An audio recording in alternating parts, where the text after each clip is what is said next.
Lahat ng nanonood, mag-start muna tayo ng sasakyan.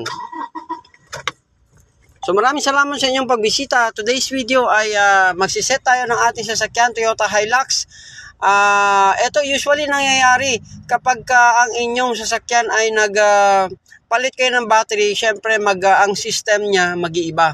So ayan, isiset na natin ngayong oras na umaga ay ano ba ngayon? Linggo, 11:05. Lagay na natin 11:07.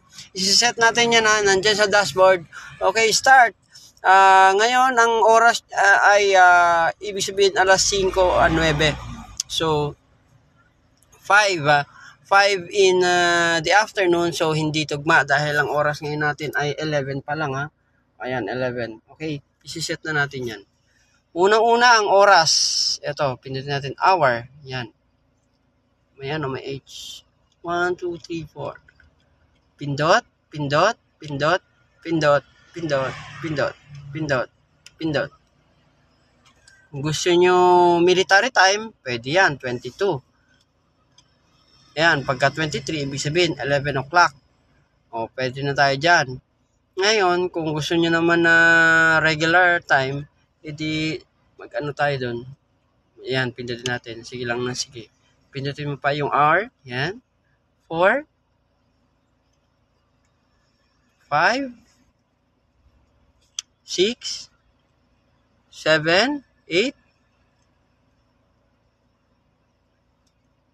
9. 10. 11. So, 11. Ito ay 11. Ito dito ay 11:10 na sa akin. Okay? So, isiset na natin sakto na yan. Ayan. Minutes. Pinutin mo itong M. Minutes. Ibig sabihin, minutes.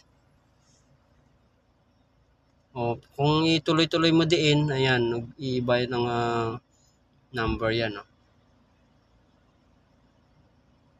So, digital. Digital ang ating pinutin pa natin kasi 11:10 pa lang naman eh. So sa dashboard nyo makikita. So maraming salamat sa inyong panonood. At sana nagkaroon na naman kayo ng idea sa inyong pagbisita sa aking channel. At marami pa kayong makikita at marami pa kayong matututunan kung lagi kayong nasa aking paglalathala, pagtatanghal. Ayan. So dito lang kayo magstay sa aking channel. Maraming salamat. 11:10 in the morning.